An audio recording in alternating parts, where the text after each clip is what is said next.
Viewers আসসালামু আলাইকুম ওয়া রাহমাতুল্লাহ। আমরা এখন কয়েকটি গুরুত্বপূর্ণ টেকনিক আলোচনা করব ভগ্নাংশ এবং দশমিক ভগ্নাংশের অধ্যায় থেকে। যারা পূর্বের ভিডিওগুলো মিস করেছেন তারা অবশ্যই দেখে নেবেন।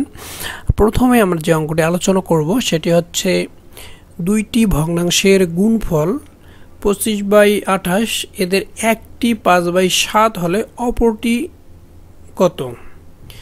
এ ধরনের অঙ্কের ক্ষেত্রে আপনারা ঝটপট যেভাবে করবেন, যদি দুটি ভগ্নাংশের গুণফল দেয়া থাকে এবং একটির মান দেয়া থাকে আর একটি বের করতে বলা হয়, তাহলে আপনাদের যে গুণফলটি থাকবে এই গুণফলের সঙ্গে যে অপর একটি ভগ্নাংশ দেয়া থাকবে এই ভগ্নাংশটি জাস্ট আপনারা ভাগ করে দিয়ে দেবেন। ভাগ করে দিয়ে দিলেই হয়ে যাবে। তাহলে আমরা করে ফেলবো।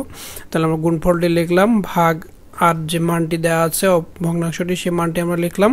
এখন এখানে ভাগ আকারে রাখা যাবে না, কারণ ভাগ রাখলে তো আমরা কাটাকাটি করতে পারবো না। দেন আমরা ভাগটাকে গুণ করে দিব। তাহলে গুণ করে দিলে আমাদের উল্টিয়ে যাবে, অর্থাৎ 7টি উপরে চলে যাবে আর 5 আমাদের নিচে চলে আসবে।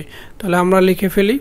তাহলে 25 × 7 28 × 5। তাহলে আমরা যদি কাটাকাটি করে ফেলি, 5 দিয়ে 25কে 5 হচ্ছে 5 5 25, আর 7 দিয়ে যে 28কে আমরা কেটে ফেলি, তাহলে 4 আর 7 গুণ করলে 28 হচ্ছে। তাহলে আমাদের অ্যান্সার হচ্ছে 5/4।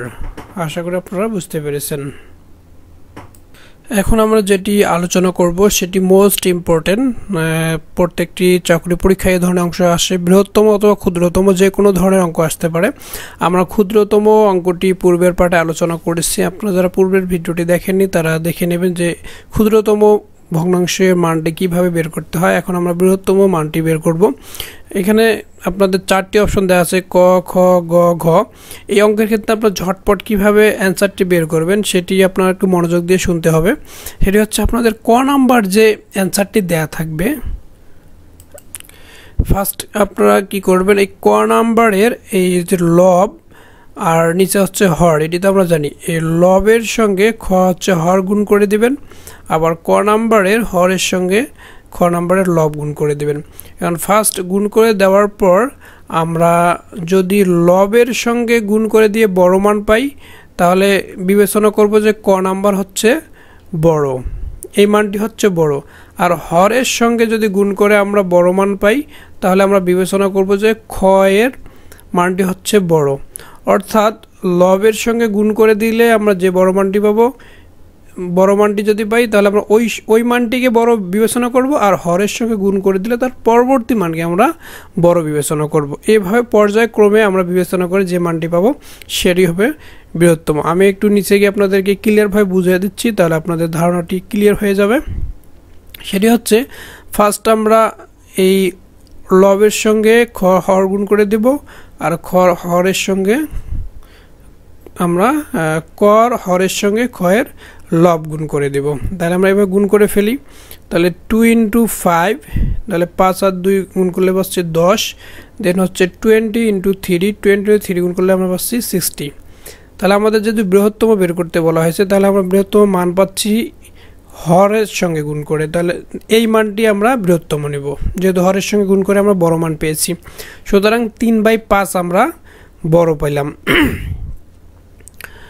এই 2/20 চেয়ে 3/5 হচ্ছে বড়। এখন এই 3/5 সঙ্গে আবার গড় নাম্বার আমরা গুণ করে দেবো অনুরূপভাবে। তাহলে 3 আর 15 গুণ করে দেব, 5 আর 4 গুণ করে দেবো। তাহলে 3 আর 15 গুণ করে দিয়ে 45 পেলাম, এবং 5 আর 4 গুণ করে দিয়ে 20 পেলাম। তাহলে আমরা এখন দেখতে পাচ্ছি যে প্রথম মানটি হচ্ছে বড়, তার মানে খ নাম্বার বড়ই থেকে যাচ্ছে।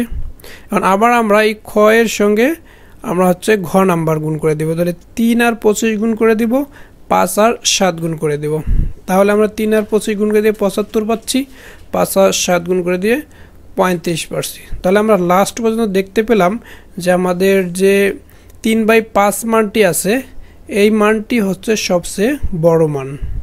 তাহলে আমাদের এই খ নাম্বারটি হবে অ্যান্সার। আশা করি আপনারা বুঝতে পেরেছেন। এবং একই নিয়মে ক্ষুদ্রতম মানটিও বের করতে হয়। যারা বৃহত্তম মানটি বুঝতে যদি কোনো সমস্যা হয়, তাহলে পূর্বের ভিডিওটি দেখে নেবেন, তাহলে আপনাদের ধারণা একবারই ক্লিয়ার হয়ে যাবে। এখন আমরা আরেকটি গুরুত্বপূর্ণ অঙ্ক আলোচনা করব। এটি অনেক চাকরি পরীক্ষায় আসে। প্রাইমারি 2013 সালে এই অঙ্কটি এসেছিল। একটি বাঁশের 3/3 এক অংশ কাদায়, 5/3 অংশ পানিতে এবং 6 হাত পানির উপরে আছে। বাসটি কত হাত লম্বা এবং কত হাত কাদায় আছে। এখানে কাদায় কতটুকু দেওয়া আছে সেই পরিমাণ দেওয়া আছে, পানিতে কতটুকু আছে সেই পরিমাণ দেওয়া আছে, আর উপরে কতটুকু আছে সেই পরিমাণ দেওয়া আছে। তো এই ধরনের অঙ্কে আমরা টোটাল পরিমাণটি, টোটাল অংশটি আমরা এক অংশ ধরি। সুতরাং আমরা হচ্ছে কাদা এবং পানিতে যতটুকু পাবো এই দুটো আমরা যোগ করে দেব, তারপর এক থেকে দুটো বিয়োগ করে দেব। তাহলে আমরা পানির উপরটি পেয়ে যাব, দেন আমরা ওর সঙ্গে 6 গুণ করে দেব। তাহলে আমরা এই অঙ্কটি করে ফেলি। তাহলে আমরা মোট অংশ ধরেছি এক থেকে আমরা যে অংশটুকু কাদা এবং পানিতে ছিল সেই অংশটুকু আমরা যোগ করে দিয়েছি এবং এক থেকে আমরা বিয়োগ করে দিয়ে পাচ্ছি 1/15। এখন 1/15 পেলাম, 1/15 অংশ, 1/15 অংশ মানে হচ্ছে পানির উপরে। তাহলে পানির উপরে যেহেতু 6 হাত, এই জন্য আমরা 1/15 সঙ্গে 6 গুণ করে দিব। তাহলে সম্পূর্ণ বাঁশের দৈর্ঘ্য হচ্ছে আমরা গুণ করে দিয়ে পাচ্ছি 90।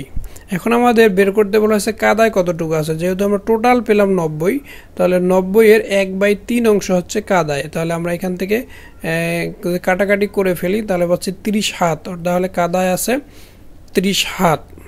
আশা করি আপনারা বুঝতে পেরেছেন এবং অঙ্কগুলো কাজে লাগাতে পাবেন। তো সবাই ভালো থাকবেন, আল্লাহ হাফেজ।